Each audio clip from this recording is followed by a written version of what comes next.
ఈ రోజున మకర జ్యోతి కల్పితము అని చెప్పేసి కొత్తగా ఏదో పెద్ద సైంటిస్ట్ కనిపెట్టినట్టు చెప్తున్నాడు. అంత అవసరం లేదు. మకర జ్యోతి మనుషులు పెట్టేదే. ఎందుకు పెడతారు? ఎందుకంటే మాకు మకర సంక్రాంతి రోజున ఉత్తర నక్షత్రం ఆ రోజున భూమికి దగ్గర ఆ కొండకి దగ్గరగా వస్తుంది కాబట్టి నక్షత్ర దర్శనం చేసుకుంటారు. ఆ నక్షత్రం భగవంతుడికి గుర్తుగా నక్షత్రమే భగవంతుడు అనుకుని దానికి హారతి వెలిగిస్తారు. అక్కడ ఆ హారతి వెలిగించినప్పుడు ఆ జ్యోతిని దర్శనం చేసుకుని ఆ జ్యోతిని 3 సార్లు కళ్ళకు అద్దుకుంటారు. ఇదే జరుగుతుంది. అంతేగా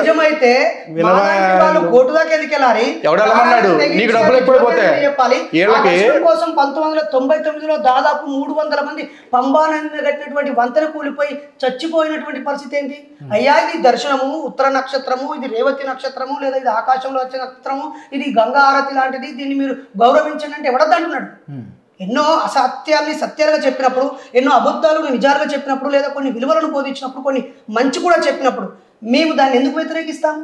అది అబద్ధమైన, కల్పితమైన, సత్యమైన చెప్పడం వల్ల ప్రాణాలు పోవడం వల్ల ప్రశ్నించమే తప్ప మాకు మా బతుకులు మాకు ఉండవా? అవమానించడం, కించపరచడమే మా పని? ఇది ఆలోచించాల్సిన అక్కర్లేదా? ఈ హైందవానికి లేదా హిందూ ధర్మానికి, ఆర్యలు తెచ్చినటువంటి ధర్మానికి ప్రశ్నకు స్థానం లేదా? చార్వాకుల స్టోరీలు రామాయణ భారతాలు ఎందుకు రాసుకున్నారు? లోకాయుతుల గురించి ఎందుకు రాసుకున్నారు? దశమ దర్శనాలలో చార్వాక దర్శనం, లోకాయుత దర్శనం, కనాదుడి దర్శనం, ఈ దర్శనాలు ఎటుపోయినాయి? ఇవి అక్కర్లేదా? ఓన్లీ ఉత్తర మీమాంస, పూర్వ మీమాంస లేదా వేదాలు, వేదాంగాలు వీటినే ప్రామాణికంగా తీసుకుంటారా? పోనీ ఇన్ని మాట్లాడుతున్న అతను వేదాలు చదివాడు ఒకసారి అడగండి. వేదాల సరమే భూతపానం అంటే కామన్ పీపుల్ ఎందుకు అనుకున్నారు మరి? అంటే ప్రశ్నించడం చెప్పడమా? ప్రశ్నిస్తే చెప్పుకోవటమా? ఇదే చెప్పులు తయారు చేసిన వ్యక్తిని అంటరాని వాడిగా చిత్రీకరించిన మతాన్ని దేంతో కొట్టాలి? దాన్ని ప్రచారం చేసిన ఆ కుల వ్యవస్థను పుట్టించుకొని ఈయన చెప్తా కొడతాడా? చెప్పులు పట్టుకోగానే సరిపోదు, దాన్ని తయారు చేసిన జాతిలో పుట్టిన వాళ్ళం మేము, అది కనిపెట్టిన వాళ్ళం మేము. దర్శకుడిలోకి చెప్పులు లేకుండా రాకుండా ఇది గుడి లోపలికి రాక నేను ఒక మతాన్ని అంటున్నందుకు క్షమించండి దయచేసి. ఎవరో ఒకరు గల్లేగరేసుకున్నంత మాత్రాన, చెప్పు చేతులు పట్టుకున్నంత మాత్రాన, కడెం పట్టుకొని గుద్దినంత మాత్రాన, పోలీస్ వ్యాన్లో ఉన్నప్పుడు చేసుకున్నంత మాత్రాన అది కాదు. మిస్టర్ క్రాంతి, నువ్వు నన్ను పిలిచింది అన్నా, ఒక వ్యక్తి దేవుడు ఉన్నాడని నిరూపిస్తా అన్నాడు, నువ్వు చర్చకు వస్తావా అన్నాడు. ఎవడో అడుగు అంటాడు భయ అన్నోడంతలా పోతామా? ప్రజలు చాలా మంది నాకు దేవుడు కావాలని ప్రదక్షిణ చేస్తున్నారు, మొక్కుతున్నారు, ఉపవాసం ఉంటున్నారు, ఏడుస్తున్నారు, వాళ్ళకి చూపిమని నాకు అక్కర్లేదు, నేను ప్రశాంతంగా బతుకుతున్నానని చెప్పాను. అయినా అన్న ఒక ఆయన ఛాలెంజ్ విసిరాడు, నువ్వు లేడని 10 సార్లు చెప్తున్నావు, ఒక డిబేట్కి రమ్మను నువ్వు చెప్పావు, అది కూడా ప్రజాస్వామ్యయుతంగా రెస్పెక్టబుల్గా ఒక చర్చ జరుగుతుందని నువ్వు హామీ ఇస్తే నేను ఇక్కడికి వచ్చాను. ఎవడో చెప్పు చూపిస్తే నేను తిరిగి కొట్టడానికి నాకు 1 సెకండ్ చాలు. అర్థమైందా? కాబట్టి దేవుడు నిరూపిస్తా అంటే ఆయన నిరూపిస్తాడు, నేను చూసి దండం పెట్టుకున్నామని రాలేదు. ఈయన పిలిచినా కూడా రాకుంటున్నాడు అనేటువంటి అపవాదు చేస్తారని నేను అనుకోలేదు. అండ్ ఇంకోటి ఏంటంటే నేను ఫస్ట్ చెప్తున్నా, ఇప్పుడు చెప్తున్నా, మీరు అంటే అట్లీస్ట్ తిట్టుకోవడం, రబై అనుకోవడం కూడా శ్రేయస్కరం కాదని అనుకుంటున్నా. అంటే సమాజానికి చెప్పడం కోసం నాలో నాస్తికుడిని, దేవుణ్ణి తిట్టినవాడు అనే గుణం ఆయనకు ఉండి ఉంటే నేను మాత్రం ఆయన మనిషిగా చూస్తున్నాను. నేను ఆయనను మనిషిగా చూస్తున్నాను. ఆయన నన్ను మనిషిగా చూస్తేనే నా స్వాభిమానం దెబ్బతినకపోతేనే నేను చర్చలో పాల్గొంటాను. అంతేగాని చెప్పులు చూపించడో లేకపోతే కథలు పడో పిచ్చి మాటలు మాట్లాడితే, మేము కూడా పల్లెటూరులో పుట్టిన వాళ్ళం. పిహెచ్డి చేసినంత మాత్రాన ఒక క్యాబ్ పెట్టుకొని అండి గండి అని సంస్కృత పదాలతో అలాగా కాదండి ఇలాగా కాదండి అర్థం కాని సంస్కృత శ్లోకాలు లేకపోతే ఎక్కడ వాక్యాలు పెట్టుడు కాదు. పక్కా చెప్తున్నాను, నేను నా తాత రామాలయంలో పూజారి, నా ఇంటి పేరుతో ఒక ఆలయం ఉంటుంది.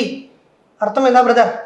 కాబట్టి నేను ఇతన్ని మనిషిగా గౌరవిస్తున్నాను. ఇతను ఏ దేవుడైనా మొక్కుకొని ఈ ప్లేస్ లో ఒక క్రైస్తవుడున్నా, ఒక ఇస్లాం కానీ నరేష్ గారు, మీరు ఎక్కడ కూడా హిందూ దేవతలనే కించపరిచి మాట్లాడిన వాక్యాలు ఉన్నాయి తప్పించి ఇతర మతాలను ఎక్స్పోజ్ కాలేదు. ఇప్పుడు ఆయన మాట్లాడిన సమాధానం చెప్పాలా వద్దా? అయితే మీరు అడిగిన ప్రశ్న ఆయన మాట్లాడిన సమాధానం చెప్పొద్దా? మీరు చెప్పండి.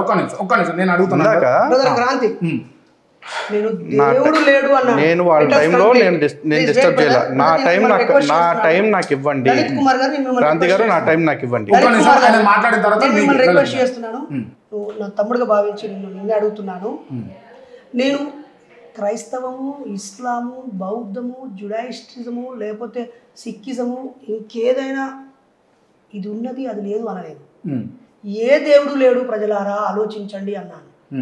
నేను మళ్ళీ గుర్తు చేస్తున్నాను నేను మాట్లాడిన 4600 ప్రసంగాల్లో ఒక ప్రసంగంలో నా వాళ్ళు ఉన్నప్పుడు వాళ్ళు కంట్రోల్ చేయడం కోసం చేస్తున్నప్పుడు మాల వేసుకోవడం మంచిదే, కానీ ఆ కంట్రోల్ కావడం కోసం ఇది ఒక అవకాశం అవుతుంది. కానీ దీని వెనకాల ఆ కవి ఈ పాట పాడాడు, ఈ కవి ఈ పాట పాడాడని చెప్పాను. అది సందర్భం మిస్ఫైర్ అయింది.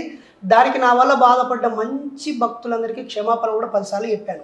ప్రతి ఛానల్ పిలిచినా ఇప్పుడు కూడా క్షమాపణ చెప్తాను. 100% నా వల్ల కుక్క బాధపడ్డ సారీ చెప్తా. బస్. అంటే కుక్క అంటే ఎవరు బాధపడి నేను పోతుంటే కుక్క కాలు లేకపోతే కూడా సారీ అంట. ఆ ఇంగిత జ్ఞానం నాకు. అంటే మీరు కంపేర్ చేసే విధానం బాగలేదనంటే మీరు ఏమంటారు? దీనికి కూడా సారీ చెప్తా. ఇంతసేపు నరేష్ గారు మాట్లాడిన మాటలకు మీరు ఏమని అంటారు? మొదటగా శబరిమల గురించి మాట్లాడుతూ అన్ని ప్రాణాలు పోయినాయి కాబట్టి మేము కోర్టుకు వెళ్ళామని చెప్పేసి అంటున్నారు. కోర్టుకు వెళ్ళాల్సింది ఎవరి మీద వెళ్ళాలి? ఫస్ట్ వెళ్ళాల్సింది విశ్వాసం మీద వెళ్ళకూడదు. ఆ వ్యవస్థలో ఫెయిల్ అయిన ప్రభుత్వం ఎవరైతే ఉన్నారో అప్పటి కమ్యూనిస్ట్ గవర్నమెంట్ ఏదైతే ఉందో వాళ్ళ మీద వెళ్ళాలి. వాళ్ళ మీద వెళ్ళి సంవత్సరానికి దాదాపు 160 కోట్లు మీరు ఆదాయం తీసుకుంటున్నారు దేవస్థానం మీద, మీరు అక్కడ భక్తులు వస్తారని ముందు తెలియదా? మరి 300 మందిని ఆ చిట్ట చివరికి ఎందుకు పంపించారు? ఆ తొక్కిస్లాట్ ఎందుకు అయ్యేలా చేశారు? మీరు ఏర్పాట్లు చేయటం ఫెయిల్ అయింది మీరు కదరా అని చెప్పేసి అడగాలి. అంతేగాని తరాల నుంచి వస్తున్న జ్యోతి తప్ప ఉప్ప అని వెలిగించడం కోసం వెతకూడదు. నేను మాట్లాడినప్పుడు ప్రభుత్వాల మీద వెళ్ళాలి. అంటే అక్కడ ప్రజలు ఈ సమాచారం పూర్తిగా తెలియక మాట్లాడే మాటలు ప్రభుత్వం మీద కేసేసారు. అక్కడ కూడా పూజారి మీద కేసు వేయలేదు. ప్రభుత్వమే ఏర్పాట్లు చేయడంలో ఫెయిల్ అయింది. అసలు దీని వెనకాల నిర్ధారణ ఏంటంటే ప్రభుత్వం మీద కేసేస్తేనే అయ్యా ఇది మా ప్రభుత్వం వచ్చి 10 ఏళ్ళు అవుతుంది, మా ప్రభుత్వం వచ్చి 10 ఏళ్ళు అవుతుంది, ఇది కొనసాగబట్టి 60 ఏళ్ళు అవుతుంది, అప్పుడున్నటువంటి సనాతన ప్రతినిధులే కారణం అని చెప్పి ట్రావెన్ కోర్ సంస్థానం దానికి తీర్పు. అన్ని సంవత్సరాల నుంచి జరగని ప్రమాదం 1 సంవత్సరం జరిగిందంటే వ్యవస్థ లోపందా లేకపోతే ఆ జ్యోతి లోపమా? సరిపోయేంత ఏర్పాట్లు అప్పుడు వ్యవస్థ ఏర్పాటు చేయాల్సిన వ్యవస్థ ఎవరైతే చేయకుండా ఫెయిల్ అయ్యారో వాళ్ళని క్వశ్చన్ చేయాలి, వాళ్ళని నిలదీయాలి. అంతేగాని 60 ఏళ్ల నుంచి వస్తున్న జ్యోతి దీనంతటికి కారణం అంటే ఎంత మూర్ఖత్వం, ఎంత విద్వేషం అని చెప్పేసి దాన్ని అనుకోవాలి చెప్పండి మీరే. మేము చెప్తున్నాం క్లియర్ గా, మేము నక్షత్రానికి హారం తెచ్చుకుంటున్నప్పుడు మేము గుళ్ళో దేవుడు చెప్తాను వినండి, వినండి వినండి వినండి. ఆయన మాట్లాడేటప్పుడు నేను డిస్టర్బ్ చేయలేదు, ఆయన మాట్లాడేటప్పుడు నేను డిస్టర్బ్ చేయలేదు. నన్ను ఎందుకు డిస్టర్బ్ చేస్తున్నారు? నా వాయిస్ క్లియర్ గా ప్రజలకు వెళ్ళాలన్నది నా ఉద్దేశం. నా వాయిస్ క్లియర్ గా ప్రజలకు వెళ్ళాలన్నది నా ఉద్దేశం. అరిస్తేనే ప్రజలకు వెళ్తుంటే నేను ఇంకా గట్టిగా అరుస్తా. సరే మీరు మాట్లాడండి, మీరు చెప్పండి లలిత్ గారు. రెండోది, మీరు ప్రతిదానికి కూడా భూతద్దంలో చూడాల్సిన అవసరం లేదు. ఈయన అంటున్నారు ఇందాక కాసేపు క్రితం నన్ను అణిచేశారు తొక్కేశారు అని చెప్పి అన్నారు. కాసేపు క్రితమేమో మా ఊళ్ళో రామాలయం ఉంది నేను ఒక పూజారిని అంటున్నారు. మరి మీ ఊళ్ళో రామాలయానికి మీరు పూజారిగా ఉన్నప్పుడు మిమ్మల్ని ఎవరు అడ్డుకోలేదు? మరి మీ నాన్నగారు పూజారిగా చేశారన్నప్పుడు మరి ఎందుకు చేశారు? ఆయన ఎవరు అడ్డుకోలేదు కదా. భక్తుడి నుంచి భగవంతుడు ఎవరు మధ్యలో క్రైస్తవంలోకి పోయి డాన్స్ చేసి మళ్ళీ తిరిగి వచ్చి నేను నిజమైన అంగి చెప్పుకోవచ్చు. నేనేమో ఇది తప్పు అది తప్పు అన్ని తప్పు అనడం నా తప్పు. ఇప్పుడేమో అంటే ఆయన ఉన్న 5 సంవత్సరాలు 3 సంవత్సరాలు లేకపోతే అసలు నన్ను ఇక్కడికి పిలిచింది ఎందుకు రాబాయి? కూల్ గా దేవుడు ఉన్నాడని నిరూపిస్తా అన్నారు. నేను కూడా తెలుసుకున్న అభిప్రాయం మార్చుకోవడానికి వచ్చిన. I'm very sorry. పాదాలకు దండం పెట్టి చెప్పండిరా, లేకపోతే మీకు గుండు కొట్టించుకోమని చెప్తారా, లేకపోతే ఏం చేయమంటారో చెప్పండి. నాకు జర దేవుని దర్శనం చేపియని, దేవుని చూపియాలి, నిరూపించాలి. ఏం చేయాలి అన్ని మోసుకొని పీకుతా.